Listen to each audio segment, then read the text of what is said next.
Bem-vindo ao Literatura Digital. Um campeão de xadrez infantil e campeão mundial de Tai Chi Chuan descreve suas jornadas até o topo, compartilhando as lições que aprendeu e identificando princípios-chave sobre aprendizado e desempenho que os leitores podem aplicar aos seus objetivos de vida. Se inscreva no canal para continuar recebendo os melhores resumos de livro e aproveite o vídeo. A Arte de Aprender, Josh Waitzkin. A história de Josh Waitzkin é algo fascinante, que culminou em um livro que ultrapassa qualquer outra obra em termos de insight em relação a como um campeonato mundial é construído. Todos no mundo do xadrez conhecem o nome de Josh Waitzkin, considerando que ele foi primeiramente nomeado mestre em xadrez com 13 anos de idade e acumulou 8 títulos nacionais como competidor escolar. A notoriedade no mundo do xadrez misturou-se então à fama conseguida 5 anos depois com o filme A Procura de Bobby Fischer, baseado na própria vida de Waitzkin. Em busca de uma fuga à tempestade causada pelo seu prematuro status de celebridade, Josh acabou se deparando com o Tao Te Ching e foi pego pelas filosofias budista e taoísta de tranquilidade e controle interno.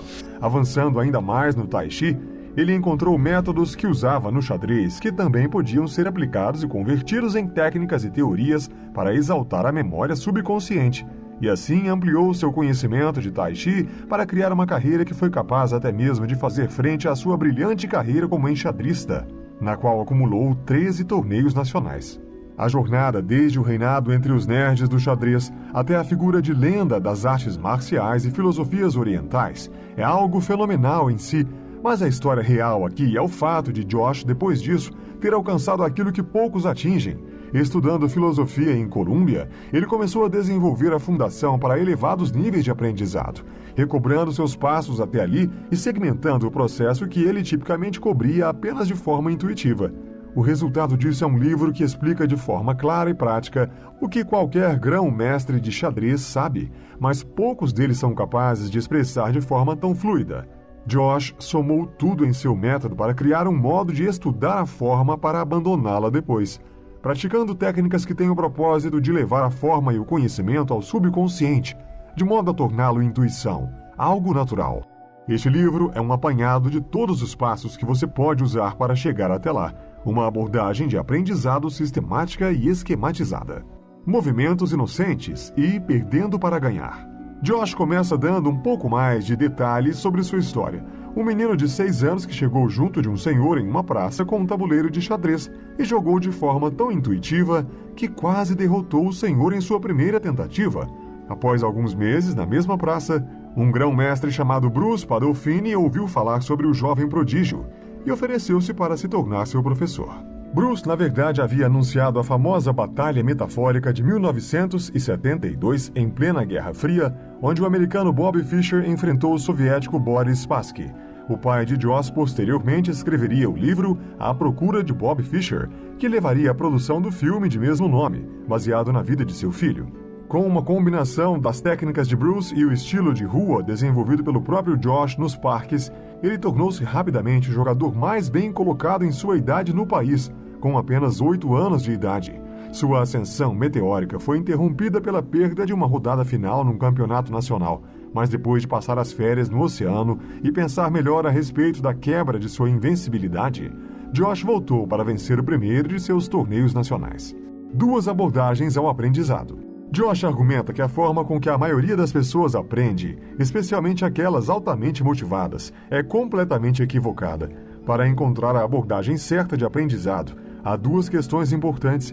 Que fatores diferenciam aqueles que realmente atingem o topo? E uma vez que a maioria das pessoas nunca chega até tal patamar, qual a razão para tentar isso? O Dr. Carol Dweck é famoso por distinguir entre 2 tipos de inteligência, a entidade e a incremental. Muitas pessoas são criadas para acreditar na inteligência como uma entidade, o que aponta para uma crença de que essa é uma habilidade que é inata e possui um nível inalterável. Elas utilizam expressões como "sou um bom escritor" ou "sou péssima em matemática". Por outro lado, pessoas que internalizaram a visão da inteligência como algo incremental pensam e se expressam de forma diferente. Coisas como "eu consegui porque apliquei meu tempo" ou "eu deveria ter tentado isso com mais afinco". Elas compreendem que qualquer conceito pode ser decifrado e dominado mentalmente. Quando crianças associam seu sucesso ao esforço, elas desenvolvem o que Waitzkin chama de resposta orientada ao domínio. As crianças que veem a si mesmas como espertas, burras, boas ou ruins têm o que ele chama de orientação desesperançosa incutida. Em um experimento, pesquisadores identificaram teorias da inteligência em crianças, então deram a um grupo de indivíduos uma série de problemas matemáticos. Primeiro as questões fáceis que todos resolveram, depois problemas que estavam acima do nível de habilidade dessas pessoas. A terceira rodada de questões era então tão fácil quanto a primeira. Entretanto, embora as crianças com inteligência chamada de incremental tivessem lidado facilmente com a última rodada de questões, muitas crianças que acreditavam na teoria da entidade para a inteligência se mostraram acuadas. Esse experimento tristemente reflete a vida real e o fenômeno pode ser tão ruim para a criança que se considera inteligente quanto para a criança que se considera burra já de partida. Pessoas altamente inteligentes que mantêm a crença na inteligência como entidade podem ter a ilusão da perfeição. Uma de duas coisas pode ocorrer. Ou elas começam a evitar qualquer coisa que as desafie, ou em certo ponto elas encaram um conceito ou assunto como algo que não podem dominar. No primeiro caso, não há nenhum desafio próprio. No último caso, as crianças cedem à pressão colocada por si mesmas e geralmente têm dificuldades de recuperação. Pais bem-intencionados geralmente preparam suas crianças ao dizer a elas coisas como "Você é muito bom na leitura" ou "Ok, matemática simplesmente não é a sua praia".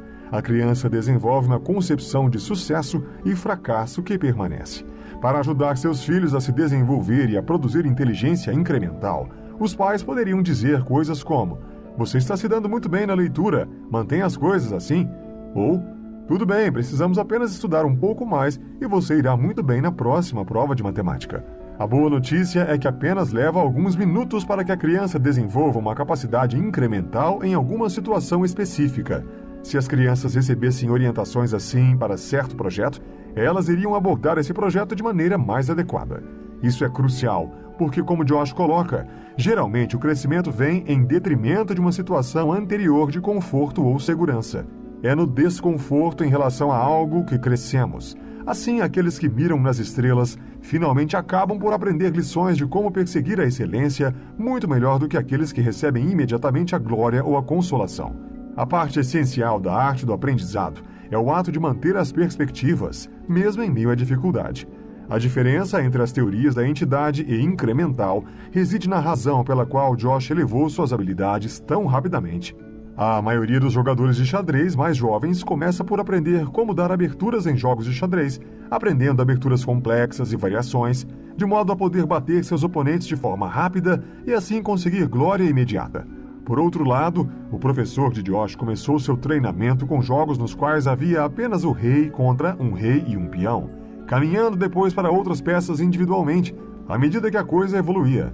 Enquanto Josh aprendia os princípios que cercavam cada peça, seus rivais aprendiam como vencer rapidamente e facilmente, utilizando complicadas estratégias. O foco estava na glória de vencer um jogo e em vencer apenas com alguns movimentos. Isso pode ser eficiente em ligas de jovens no xadrez, mas à medida que o jogador ficava mais velho, seus oponentes se tornavam muito hábeis e conhecedores dos fundamentos. Infelizmente, treinadores de jovens nessa área incentivavam apenas a vitória e não a construção de fundações mais sólidas. Apaixonando-se pelo jogo. Neste capítulo, Josh discute 3 componentes fundamentais da excelência. Primeiro, uma performance reconhecida requer que a pessoa desenvolva um estilo que expresse o seu modo de ser. A natureza de Josh era a de revelar o caos, de modo que ele expressava essa personalidade no estilo que buscava em seu tabuleiro.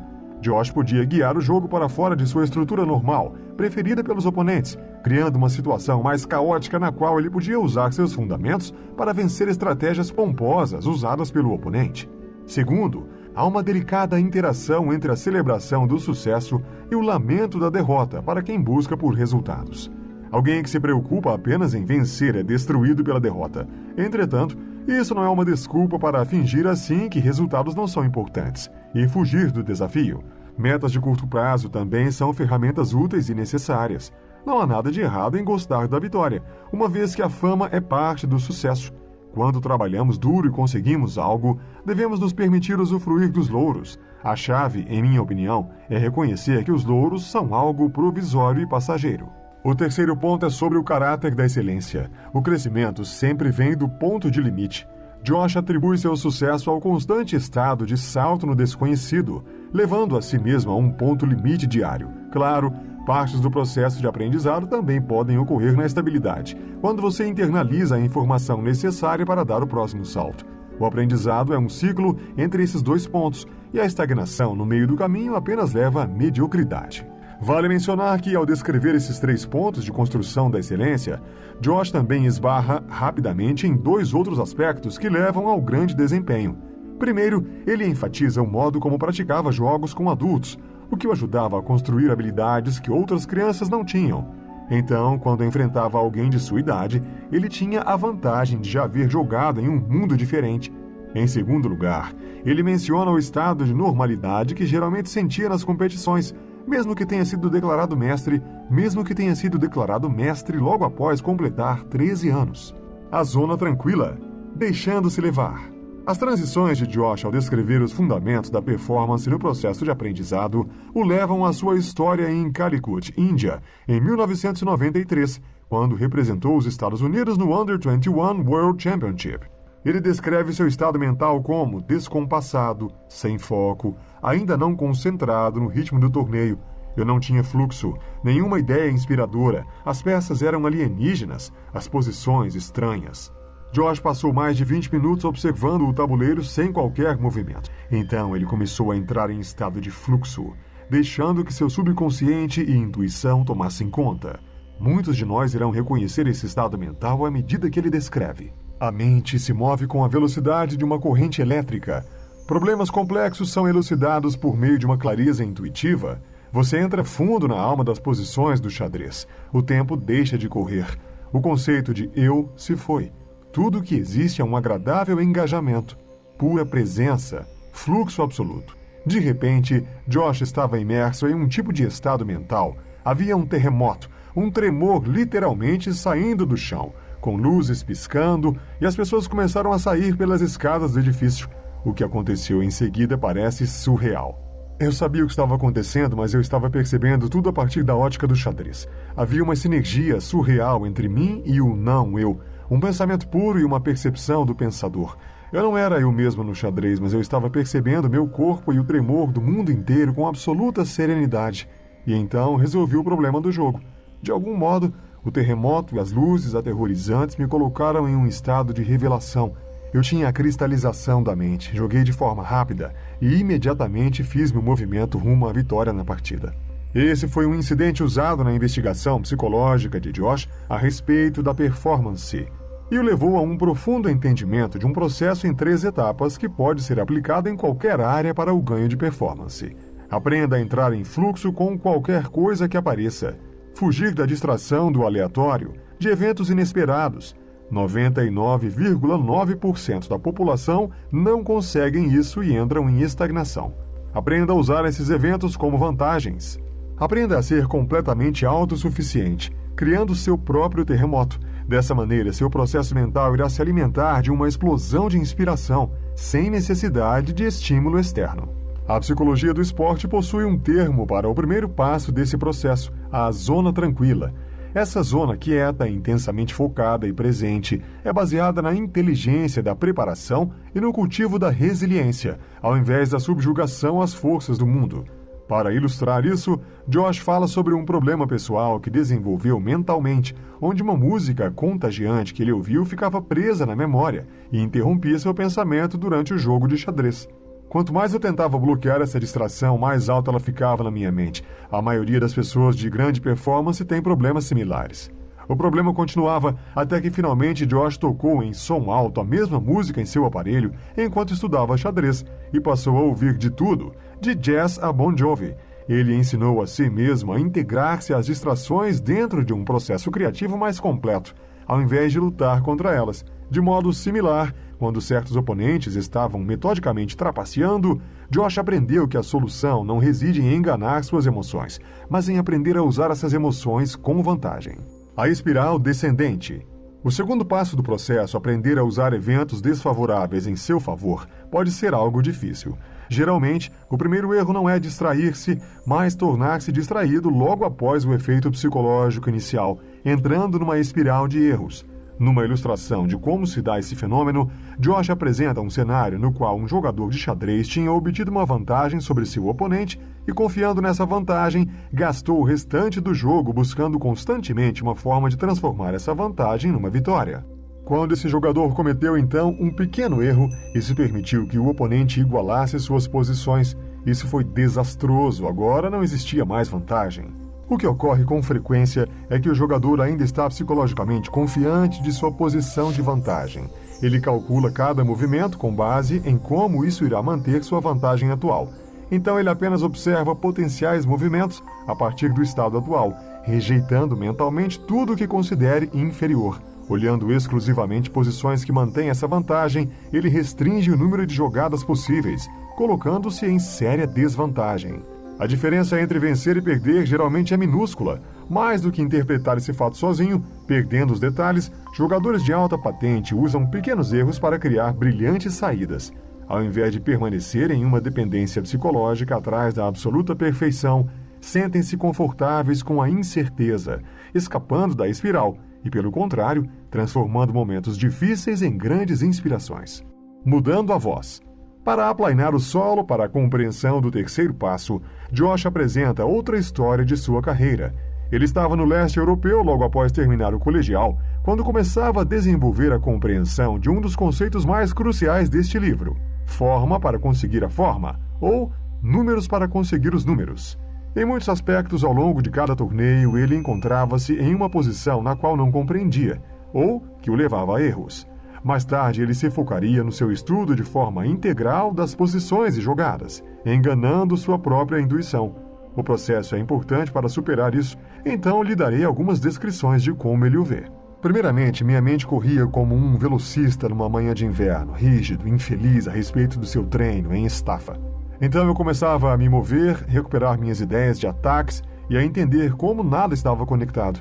Eu tentava separar mentalmente as jogadas dos oponentes, descobria novas camadas de seus recursos defensivos, tudo enquanto minha mente continuava a trabalhar, integrando essa dinâmica à sua estrutura de um modo que não conseguia fazer antes. Com o tempo, eu entrava num ritmo de análise, enfiando em incontáveis padrões que evoluíam de forma sofisticada. Como o corredor, o meu pensamento se libertava, corria solto, cada vez mais rápido à medida que eu me perdia. Às vezes, esse estudo podia levar 6 horas, às vezes 30 horas. Eu me sentia vivo, respirando, dormindo em um labirinto, e então, como se fosse do nada, todas as complicações se dissolviam e eu podia compreender. Eu não podia explicar esse novo conhecimento com o meu vocabulário. Sentia-me mais como um elemental. Minha intuição no xadrez havia ficado mais profunda. Esse era um estudo de números que levava a números. Para colocar em português claro, ele tinha estudado a técnica da informação. Números, princípios, padrões, variações, técnicas e ideias em um grau suficiente para converter isso em intuição, uma inteligência natural. Quando ele encontrou essa lacuna natural na sua inteligência, voltou para os números, de modo a converter essa parte do conhecimento em algo intuitivo. Durante seu tempo na Eslovênia, Josh também começou a perceber como seus jogos de xadrez refletiam sua vida pessoal. Sendo fundamentalmente um cara caseiro, sua principal abordagem no xadrez era atida ao passado, o que o torturava, uma vez que a natureza do jogo, em tese, é técnica e abstrata. Trabalhando sua habilidade de abraçar as mudanças na vida e no tabuleiro, Josh conseguiu que essa fraqueza se esvanecesse muito mais rapidamente. Essa história é um insight para toda a abordagem de Josh sobre o aprendizado. O aprendizado paralelo ou devotar o tempo a aprender habilidades em múltiplas áreas é uma técnica útil para aprender em muito menos tempo, mas também vai além disso. É uma maneira de sobrepor diversos aspectos da vida, reconhecendo os princípios que a conectam ao aprendizado de forma mais tranquila para navegar. Josh equilibrou isso para levar seu jogo a um patamar no qual o oponente se sentia desconfortável. Oponentes cujo comportamento sempre indicava impaciência, falta de intuição ou desejo de controle eram dominados.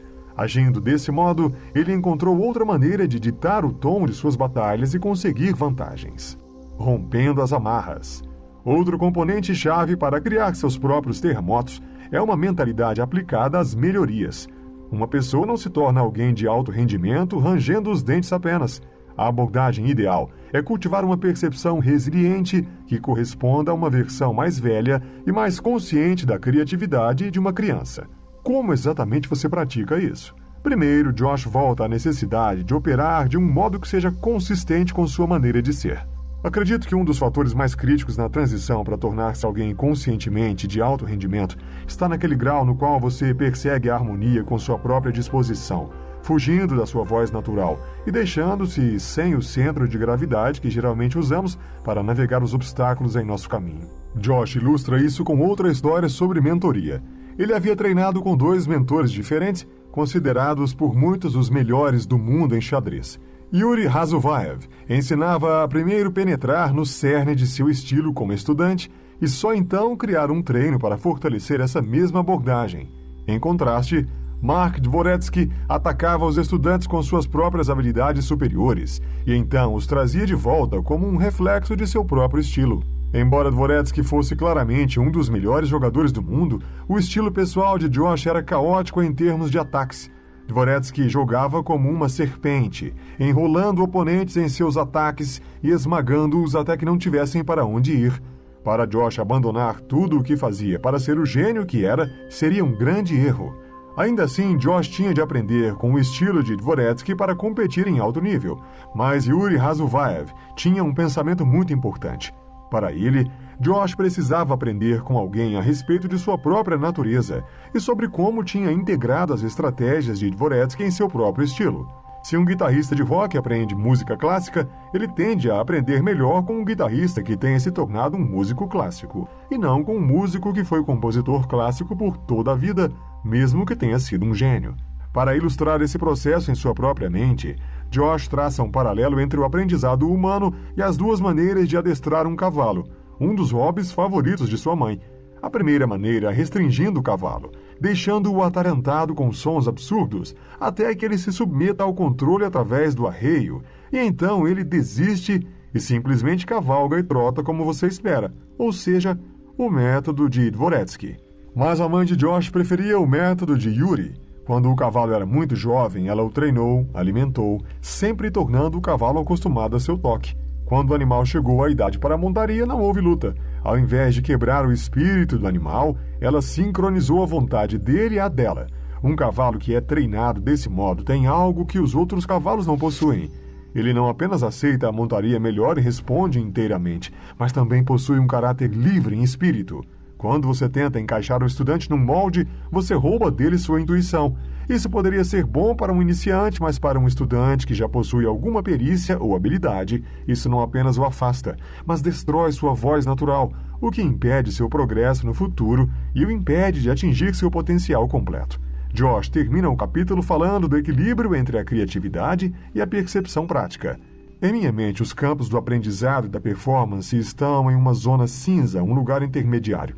Há o cuidadoso equilíbrio entre pressionar a si mesmo, mas não de forma tão violenta ao ponto de despedaçar-se. Músculos e mentes precisam ser distendidos para crescer, mas se você exagera, as fibras tendem a romper-se. Minha segunda arte.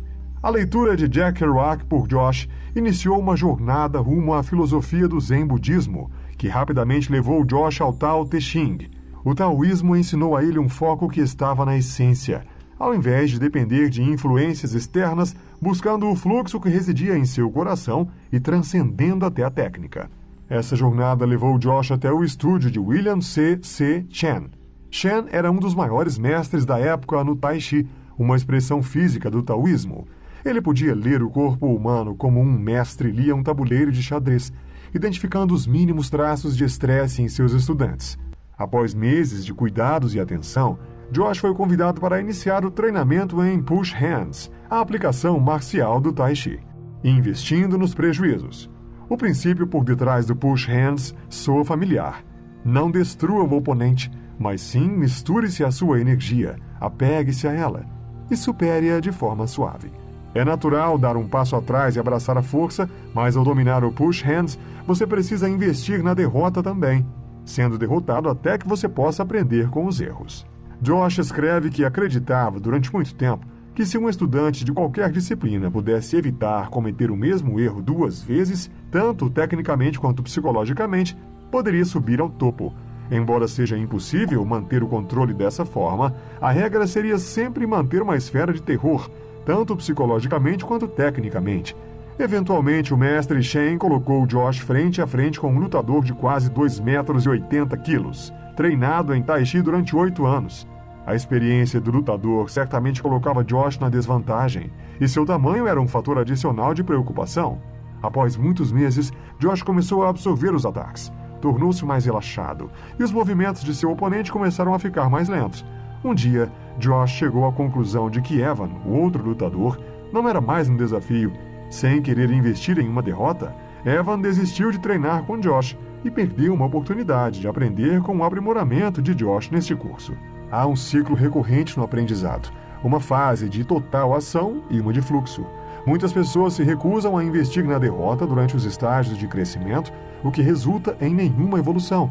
Um boxeador que tem dificuldades em jabs com a esquerda nunca progride se não se coloca como um iniciante nesse quesito, buscando a habilidade. Às vezes, mesmo um Tiger Woods tem de dar um passo atrás, ciente de sua inferioridade num quesito, começando do zero para reconstruir o que ele quer que seja um próximo nível de evolução, fazendo pequenos círculos.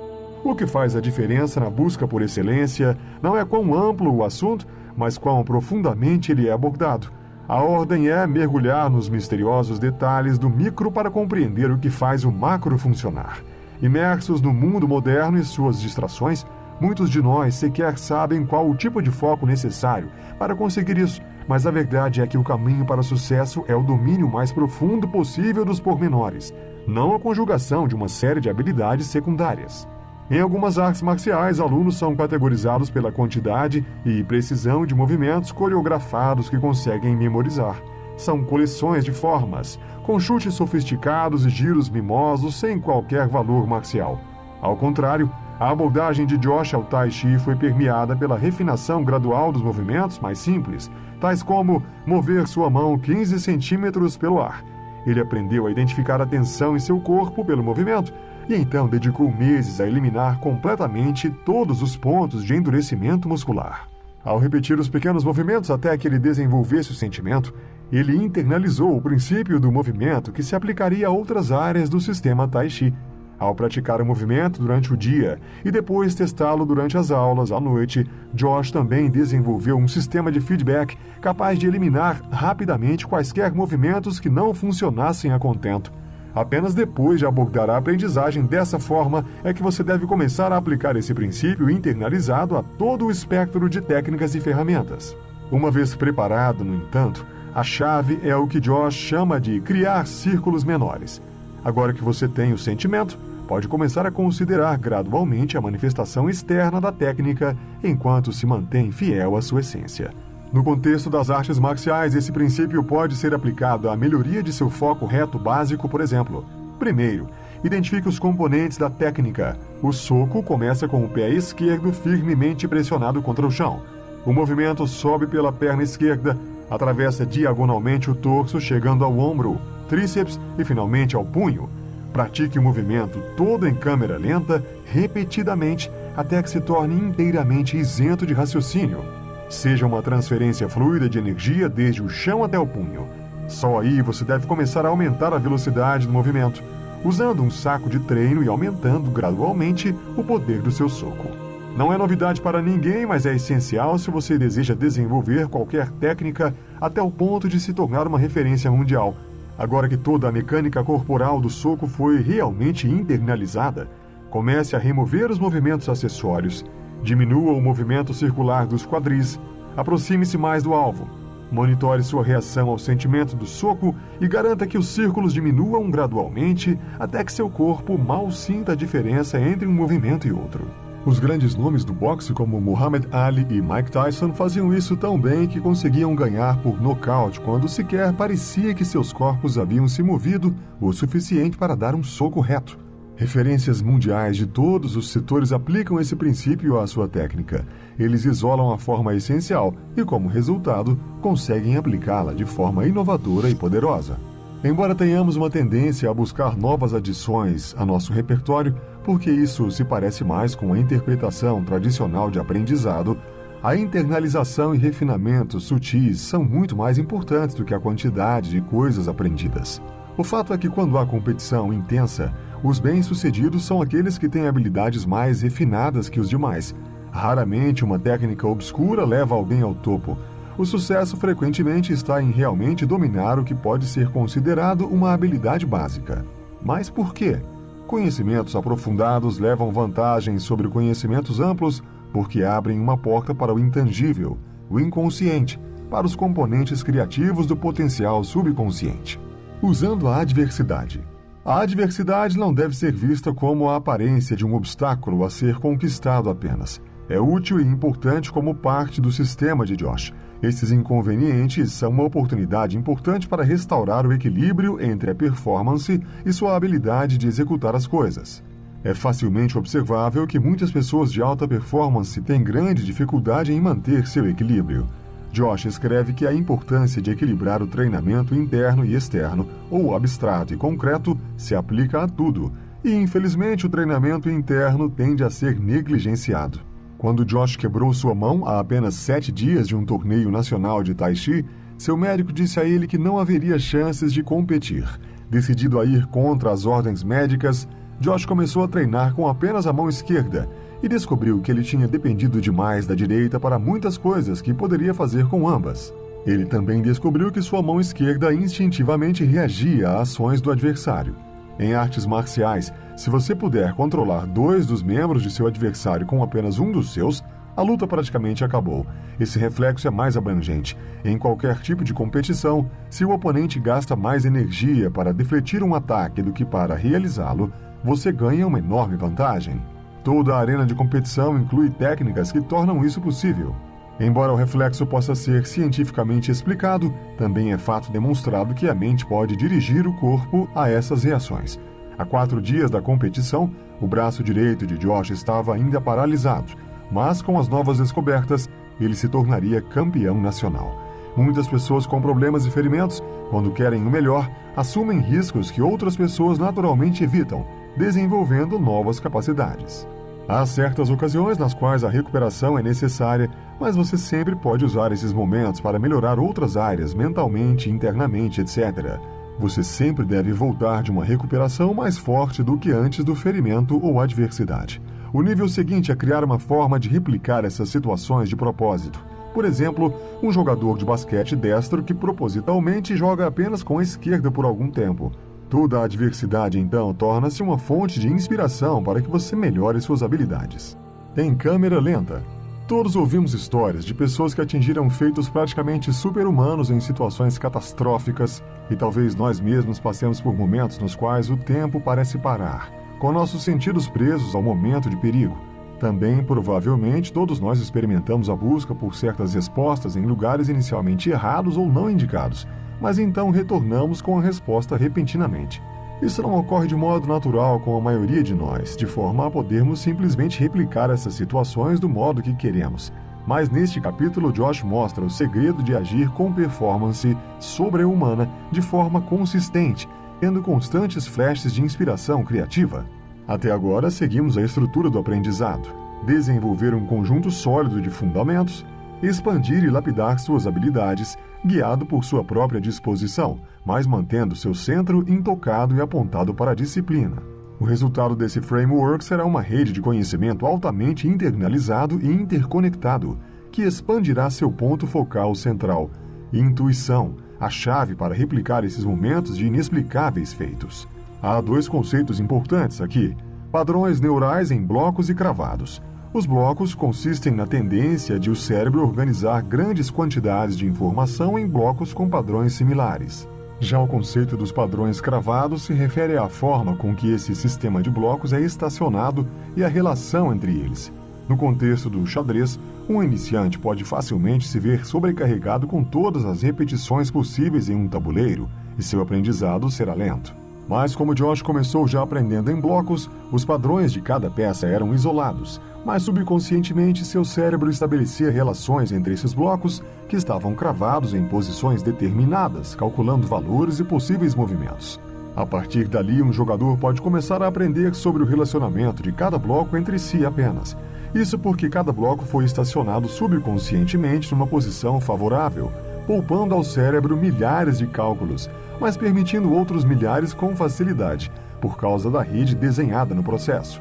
O jogador desenvolve blocos e interações mais complexos apenas recombinando os existentes, rei, rainha, bispo, torre, etc., criando novos blocos e estacionando-os também, para criar interações mais intuitivas sobre esses novos cálculos no futuro. Em níveis mais altos, o jogador também coloca em blocos as exceções às regras que se tornam mais aparentes, aumentando os níveis de complexidade. Esses jogadores têm a habilidade de ampliar sua presença num momento breve, relaxando sua mente consciente até um grau no qual o subconsciente pode fazer seu trabalho, e atingem um estado mental que leva à máxima performance. A ideia é deixar o subconsciente assumir o papel principal, sem perder a conexão com a consciência e a percepção do presente. A título de demonstração, gaste alguns momentos observando estas palavras, mas permitindo uma visão periférica. Então, volte a focar nas palavras, mas mantenha ainda alguma permissão para sua visão ao redor. De modo similar, pessoas habilidosas podem subconscientemente operar livremente sua consciência para focar nos detalhes que precisam. Com toda a informação processada pelo subconsciente, a capacidade da mente consciente é deixada livre para focar de maneira mais restrita, e como resultado, a percepção de tempo se torna mais apurada e o tempo parece caminhar mais lentamente, como em situações de grande perigo, exceto pelo fato de que, ao invés de ignorar todas as demais informações, elas estão sendo processadas de forma subconsciente. Alguém que desenvolve o subconsciente desse modo pode executar ações e perceber imagens de forma mais detalhada do que alguém que não usa essa capacidade. Assim, ao treinar a mente para operar desse modo, ganhamos a possibilidade de agir em frações de tempo muito menores do que uma mente não treinada. A ilusão do místico. Nos níveis mais altos, ler e, ao final, controlar as intenções é a chave que leva à disputa aos níveis neurais que são familiares a você. Numa competição, Josh nunca fez esforços para silenciar suas dicas, com o propósito claro de deixar seu oponente percebê-las. Então, em um momento crítico, ele exibia uma dica de despiste, levando seu oponente a um erro. Esse é um exemplo da programação mental de Josh, ou um sistema no qual você observa o padrão de ações e reações do oponente e então utiliza o próprio poder de previsão dele para levar à sua vitória. Quando você atinge níveis mais altos de competição, fazer pequenos círculos ou reduzir o passar do tempo é algo que se torna mais necessário para impedir que o oponente leia a sua programação mental. Um oponente habilidoso tem esse poder de leitura, o que ocorre com a maioria deles em altos níveis de competições, com muitos deles trabalhando em neutralizar as programações do oponente e aprendendo a extrair formas de explorá-las. Se você não sabe como esse jogo funciona, isso significa que a outra parte poderá sempre estar operando em uma esfera que você não é capaz de entender. O poder da presença e ir buscando sua zona. A diferença entre o bom e o medíocre é a habilidade de estar em paz com seus próprios mecanismos geradores de tensão. Para andar com graça sob grande pressão, precisamos primeiro aprender a estarmos presentes profundamente no dia a dia. Um pico de performance sustentável vem de um padrão de estresse e recuperação. Muitas pessoas de alta performance possuem a tendência de ir sempre à máxima velocidade, mas os melhores aprendem a incorporar estágios de recuperação. Essa recuperação é uma habilidade crucial. Quem é melhor na recuperação acaba sendo melhor no desempenho. Há muitas maneiras de trafegar entre a atividade e a recuperação na vida. Quando você começa a se sentir pressionado, respire fundo, dê uma caminhada e tome um momento para meditar. Possuir essa habilidade de alternar as coisas ajuda você a se tornar mais resiliente, assim como eleva sua criatividade de forma subconsciente, especialmente quando você se obriga a dar uma pausa e conscientemente toma o controle do cérebro. A boa notícia é que quanto mais você pratica esses ciclos de descanso, menos precisará deles. Os atletas geralmente usam intervalos nos treinos para melhorar sua recuperação de físico. Eles podem aumentar a resistência em uma bicicleta ergométrica até que seus batimentos estejam em certo ritmo e depois recuperar sua resistência, deixando os batimentos chegarem a um valor mais baixo. Com o tempo, seu condicionamento cardiovascular resulta em maiores períodos de rendimento, com menores períodos de recuperação. O condicionamento mental funciona do mesmo modo. Se você ainda não se esforçou para desenvolver essa habilidade, Josh recomenda que você use alguns meses focando nisso, e só então dê os próximos passos. Criando seu gatilho. Uma estratégia ótima é reconhecer que um pico de performance sustentável somente é possível quando alternamos isso a períodos de descanso.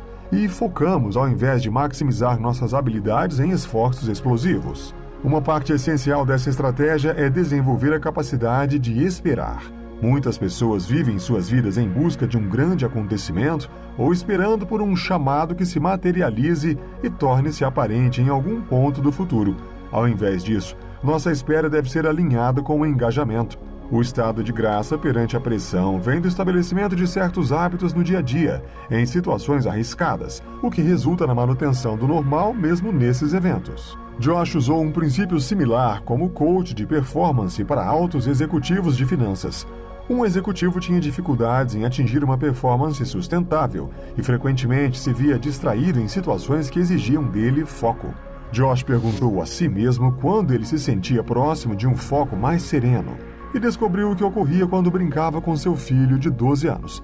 Muitas pessoas têm certas atividades que podem preencher essa necessidade, mas geralmente optam por uma simples parada, ao invés de se dirigir a elas. Para sua rotina, a chave é nomear 4 ou 5 atividades que você aprecia antes de escolher aquela que melhor pode ser usada para trazer essa serenidade, praticando então isso por algumas vezes ao dia para criar uma conexão, criando conforto.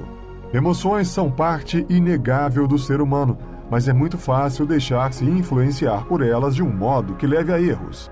Muitas pessoas lidam com a força imprevisível das emoções indo abaixo de forma abrupta quando se trata de agir, e isso transforma essas emoções em coisas incontroláveis, que tornam você apenas improdutivo.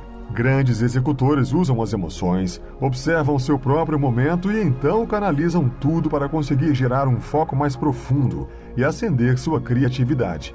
Essa é uma abordagem interessante e resiliente para criar uma sensação de alerta sutil e introspectiva. Relembre os 3 passos para criar uma boa performance. Fluir com as distrações. Usar as distrações como inspiração. Aprender a recriar essas situações sem interferência externa. Para fluir suas emoções, primeiro você tem de reconhecer de onde elas vêm. A raiva, por exemplo, geralmente vem do medo, que por sua vez é um resultado de alguém dobrando as regras ou agindo de forma imprevista. A lenda do basquete Michael Jordan era um clássico exemplo de progressão rumo ao segundo passo, usando a raiva como inspiração para falar besteiras à defesa adversária. Os defensores espertos simplesmente não rebatiam, pois se o fizessem, alimentariam o espírito competitivo de Jordan. O campeão mundial de xadrez Tigran Petrosian confiava nesse processo tanto que seu jogo inteiro era criado em torno disso. Ele gastava a primeira parte de todos os dias antes de uma competição sentado e quieto, observando seu próprio humor em detalhes, e então bolando uma estratégia com base nele. Essa estratégia não apenas sincronizava-se com sua personalidade, mas estava em harmonia para aquele dia. Uma vez que você deixe de ser controlado por suas emoções e comece a usar cada uma delas a seu favor, poderá notar que certas emoções o inspiram mais do que outras.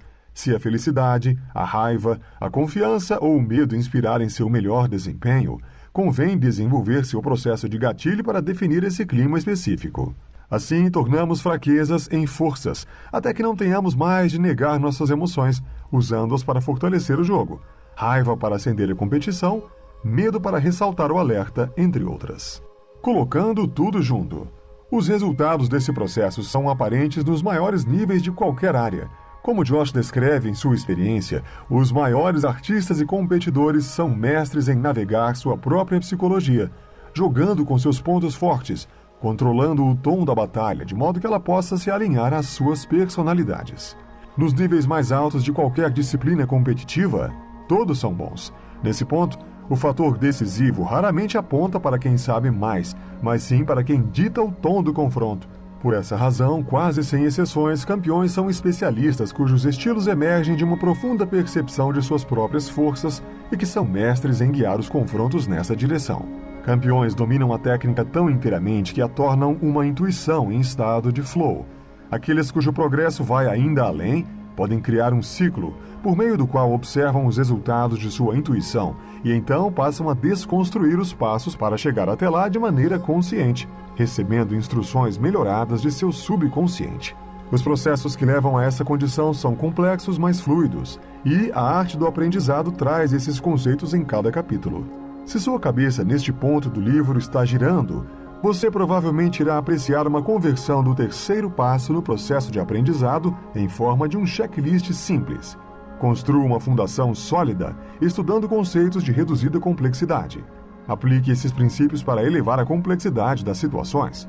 Faça pequenos círculos, pegue uma técnica individualmente e pratique-a até atingir sua essência e então condense-a para torná-la parte da inteligência incremental. Em câmera lenta, foco em um grupo de técnicas para construir pedaços que permitam ao seu subconsciente assumir as rédeas, permitindo à mente consciente agir com extrema precisão. Use sua habilidade para criar círculos ainda menores e reduzir o tempo de resposta para frações imperceptíveis pelo oponente, para controlar assim suas intenções. Uma vez que você compreenda o processo, aplique-o em outras áreas. A inteligência não é um dom, mas é uma orientação. Quem se preocupar apenas em vencer, será destruído pela derrota. Saltar ao desconhecido é uma forma de romper seus limites. O que para todos parece um caos pode ser uma oportunidade para você. Faça da sua fraqueza uma oportunidade para ser esperto. Para crescer, às vezes, é necessário começar de novo. Recuperar-se é uma ótima técnica para se fortalecer e ter um melhor desempenho do que antes. Neste livro, você aprendeu que Josh Waitzkin tem autoridade sobre o assunto, tendo em vista ter aplicado o processo de aprendizado para tornar-se campeão mundial em duas disciplinas completamente distintas. Esse método, utilizado primeiramente, consiste em observar, entender e praticar as coisas simples e básicas para que, depois de aperfeiçoadas, se possa partir para os próximos passos. Quando tornamos as habilidades tão boas a ponto de serem automatizadas, podemos passar a utilizá-las em nosso subconsciente, deixando nosso consciente mais livre para se dedicar a outras tarefas que exijam maior concentração naquele momento. Quando conseguirmos relacionar de forma automática cada aprendizado individual uns com os outros, teremos maiores probabilidades e possibilidades para os próximos passos. Muitas vezes, o que fará a diferença em decisões delicadas e importantíssimas não é o conhecimento, mas o poder de usar seus sentimentos e sua concentração ao seu favor, a ponto de tudo parecer estar em câmera lenta e sua escolha ser feita de forma intuitiva. Se você gostou desse vídeo, não se esqueça de se inscrever no canal e escreva nos comentários qual livro você gostaria que eu trouxesse aqui. Te vejo no próximo vídeo.